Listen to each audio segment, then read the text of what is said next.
Bien-aimés, recevez nos salutations en Jésus-Christ et soyez bénis. Amen. Nous prions le Seigneur.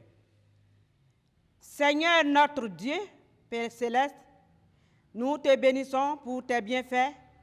Dispose-nous et rends-nous attentifs à ta parole qui donne la vie par Jésus-Christ notre Seigneur. Amen. En ce jour, notre unique texte est tiré de l'évangile de Jésus-Christ selon Matthieu, chapitre 26, versets 6 à 13. Nous lisons. Comme Jésus était à Béthanie, dans la maison de Simon le lépreux, une femme s'approcha de lui, tenant un vase d'albâtre qui renfermait un parfum de grand prix.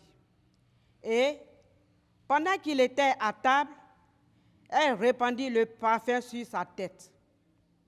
Les disciples, voyant cela, s'indignèrent et dirent, « À quoi bon cette perte?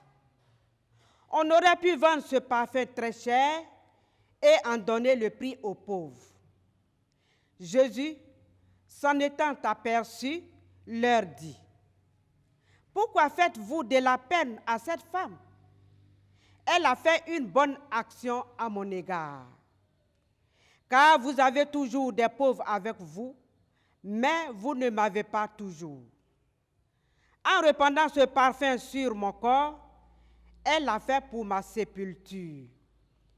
Je vous le dis en vérité, partout où cette bonne nouvelle sera prêchée dans le monde entier, on racontera aussi en mémoire de cette femme ce qu'elle a fait. » Amen.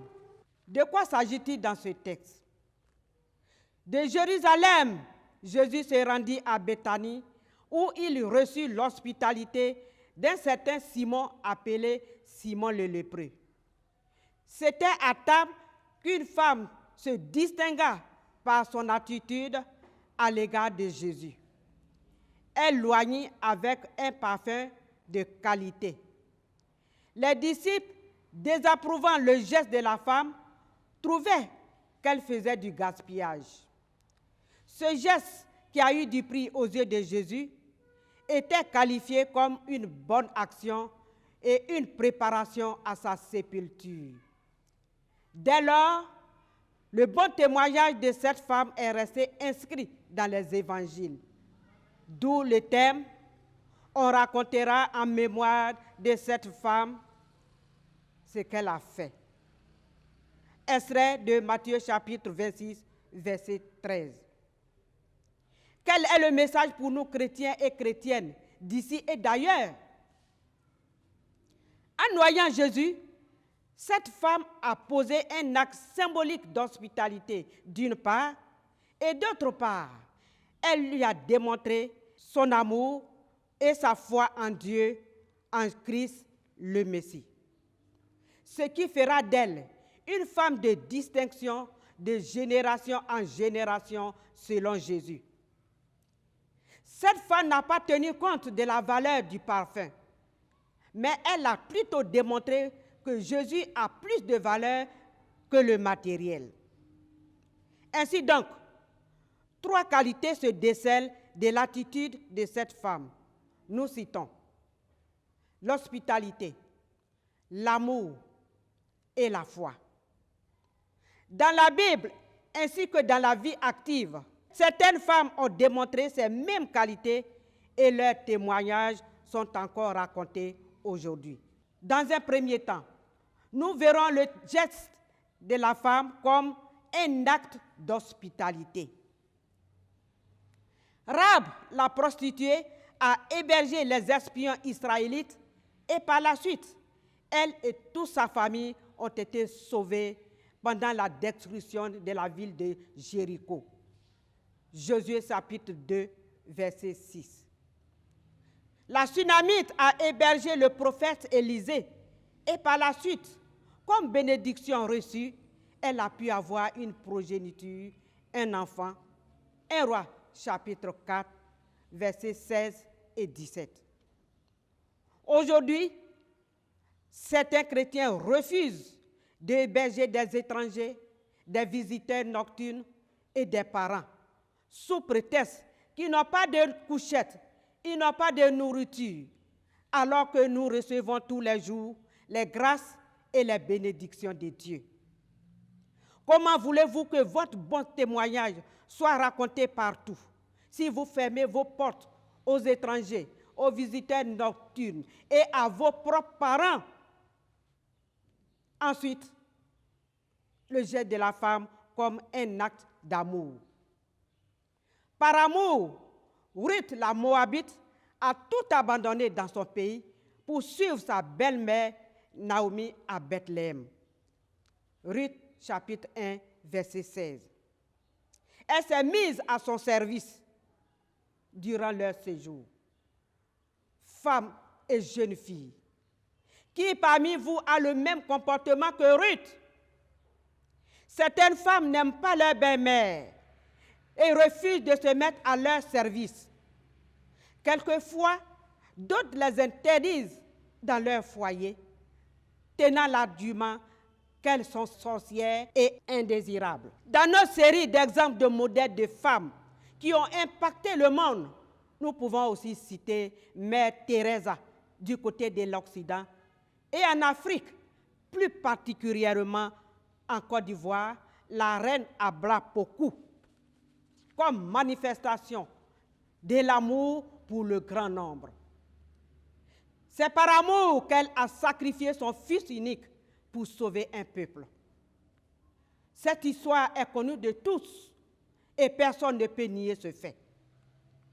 Enfin, le geste de la femme comme un acte de foi. C'est par la foi que dans le premier livre des rois, en son chapitre 17, la veuve de Sarepta a nourri le prophète Élie avec toute sa dernière réserve de farine et d'huile. Et comme bénédiction, sa provision de farine et d'huile a duré jusqu'à la fin de la famine. C'est aussi par la foi que la pauvre veuve a offert ses 2 dernières pièces à Dieu. C'est pourquoi Jésus lui rend ce témoignage. Je vous le dis en vérité, cette pauvre veuve a donné plus qu'aucun de ceux qui ont mis dans le tronc. Marc chapitre 12, verset 43. Aujourd'hui, leur histoire est racontée partout. Il y a des chrétiens qui n'aiment pas poser des actes de foi et font beaucoup de calculs à cause de leur égoïsme. Soyez comme ces vaillantes femmes dont leur histoire est racontée aujourd'hui. Tout acte positif que l'on pose est suivi de bénédiction. Voilà pourquoi l'Épître aux Hébreux dit: lorsqu'une terre est abreuvée par la pluie qui tombe souvent sur elle, et qu'elle produit une bonne herbe utile à ceux pour qui elle est cultivée, elle participe à la bénédiction de Dieu. Mais si elle produit des épines et des chardons, elle est reprouvée et près d'être maudite, et on finit par y mettre du feu. Hébreux chapitre 6, versets 7 et 8. L'auteur de cette épître nous fait comprendre que les chrétiens qui se mettent au service de leur prochain reçoivent une bénédiction de Dieu. Mais les égoïstes qui restent insensibles aux problèmes de leur prochain tombent sur la condamnation de Dieu et sont exposés à son jugement. Nous sommes tous interpellés par ce récit. Nous, femmes, devons développer les vertus d'hospitalité, d'amour envers nos proches, mais aussi envers ceux qui ne sont pas les nôtres, c'est-à-dire les autres, notre prochain. Et surtout de foi en Dieu, en lui offrant tout. Ce qui a du prix, de la valeur à nos yeux, d'abord nos vies, puis le matériel. Ce que nous possédons comme les biens, les richesses. En conclusion, nous disons, chrétiens, croyants en Christ, femmes d'ici et d'ailleurs, avez-vous déjà posé un acte positif qui soit raconté partout? Sinon, faites-le maintenant, afin que votre témoignage soit raconté par des générations dans votre famille, dans votre village, dans votre église, dans votre circuit, dans votre district et même sur les médias. Car le Seigneur saura vous rendre à travers toutes sortes de bénédictions. Que Dieu nous bénisse au nom de Jésus. Amen. Nous prions le Seigneur. Seigneur notre Père, notre Dieu, nous te bénissons, nous te rendons grâce pour ce moment que tu as rendu possible. Nous prions pour notre pays, la Côte d'Ivoire, qui a traversé des moments difficiles. Nous prions pour le chef de l'État et toutes les autorités du pays. Seigneur, accorde-leur la sagesse et l'amour du prochain, afin qu'ils puissent gouverner dans la paix. Nous prions pour l'Église méthodiste unie Côte d'Ivoire, à la tête le bishop Benjamin Boni et tous ses collaborateurs, afin que Dieu leur accorde la sagesse pour paître le troupeau dont ils ont la charge. Nous prions pour toutes les femmes du monde entier en général, et en particulier celles de la Côte d'Ivoire, afin qu'elles développent les vertus d'hospitalité, d'amour et de foi en Dieu, qui leur permettront de poser des actes positifs envers leurs prochains. Nous prions pour la télévision méthodiste Espérance TV, qui nous donne l'occasion en ce jour d'édifier le peuple de Dieu. Nous prions que cette chaîne puisse voir réellement le jour. Merci Seigneur pour toutes ces prières que tu exauces.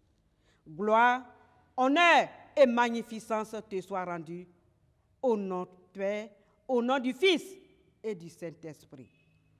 Amen.